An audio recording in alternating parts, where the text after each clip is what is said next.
የጌታችን ኢየሱስ ክርስቶስ ሰላምና ጸጋ ይብዛልን። በጌታ በኢየሱስ ክርስቶስ ስም እንደምን አላችሁ? እንኳን ለብርሃነ ልደቱ አደረሳችሁ። ከዚህ ቀጥዬ ስለ ጌታ ልደት አንድ አጭር ስብከት አቀርብላችኋለሁ።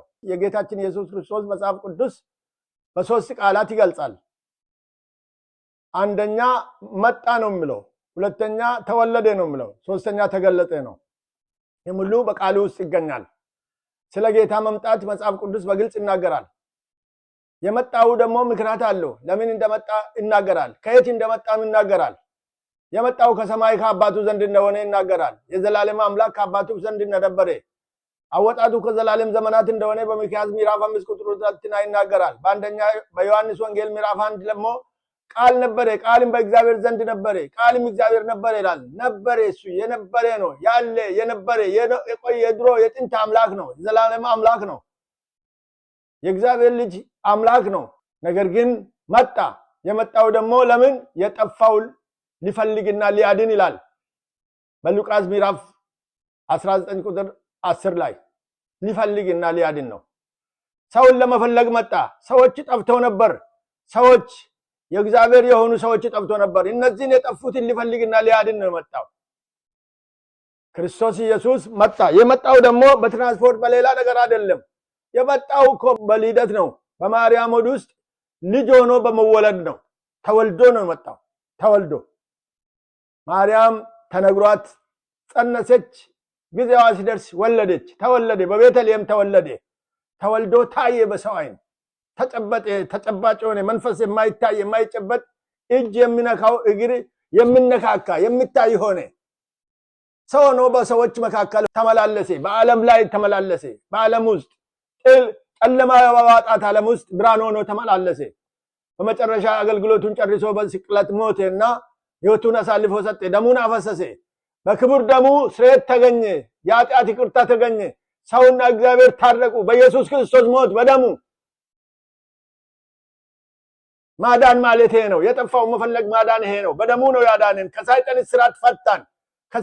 ሳጥንን ቀንበር ከኛ ላይ ሰበረ። ጨለማውን ከኛ ላይ አስወገደ በሞቱ።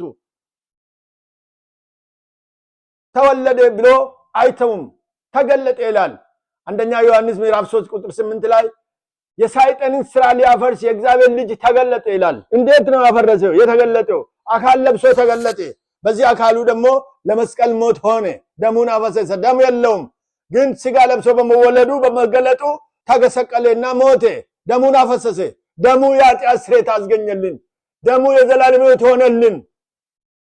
የክርስቶስ ደም የዘላለም ሕይወትን አስገኘልን። በኔ በቀር ማንም ወደ አብ ሊመጣ አይችልም ይላል። እኔ መንገድና ሕይወት ነኝ ይላል። በሞቴ በተሰቀለ ደሙን አፈሰሰልን። ለኛ ብሎ ከሰማይ መጣ። የኛን በፈለገ መጣ። በሱ ነው ሕይወት። እሱ ነው የእውነተኛ መንገድ። እሱ ነው የዘላለም ሕይወት ኢየሱስ ክርስቶስ። ጨለማ ውስጥ የወደቀችው ዓለም በክርስቶስ ብርሃን አገኘች። ብርሃን አልነበረም። ብርሃን ምንም የለም። ምንም የተስፋ መንገድ የለም። ሕይወት የለም። በክርስቶስ ሕይወት ሆነልን። እሱ የዓለም ብርሃን ሆነ። እሱ ወደ ብርሃን መራን፣ ወደ ሕይወት መራን። እኔ መንገድ እውነት ሕይወት ነኝ አለ። እኔ እውነተኛ የወይን ግንድ ነኝ አለ። እኔ የሕይወት እንጀራ ነኝ አለ። የሕይወት ውሃ ምንጭ እኔ ነኝ አለ። ሁሉ ነገር እርሱ መሆኑን አስረዳን። ለተጠማው የዘላለም ውሃ ምንጭ ነው። ለተራበው እሱ ከሰማይ የወረደ መና ነው። እሱ ኢየሱስ ክርስቶስ መንገድ ነው። እሱ እውነት ነው። መንገድ ማለት ወደ አብ ማለት ነው።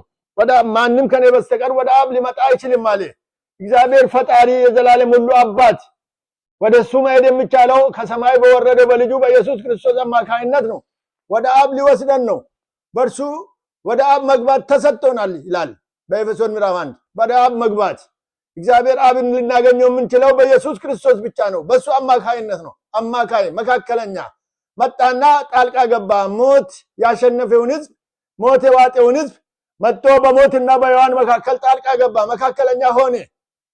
ኢየሱስ መካከለኛው እሱ ነው። ሕይወት ይሆነልን። እሱ ነው ብርሃን ይሆነልን። በሱ ሰው ከሞት ይድናል። በሱ ሰው ከዘላለምን ሕይወት ያገኛል። እሱ ሰው ወደ ዘላለም ሕይወት ይወስደናል። ወደ አባቱ ይወስደናል። ወገኔ ዛሬ የት ነህ አለ? ጌታን ተቀብላል? አምናል? ኢየሱስ ክርስቶስ ለኔ ነው የመጣ፣ ለኔ ነው እኔን ሊፈልግ ነው የመጣ ብለህ ተቀብላል? ካልተቀበልከው ዛሬ ምን ትሰራለህ? ተቀበለው። እኔ ሌላ ጉዳይ አይደለም ማወራልህ፣ ስለ ሕይወት ነው ማወራልህ። ሕይወትን ነው ማወራልህ።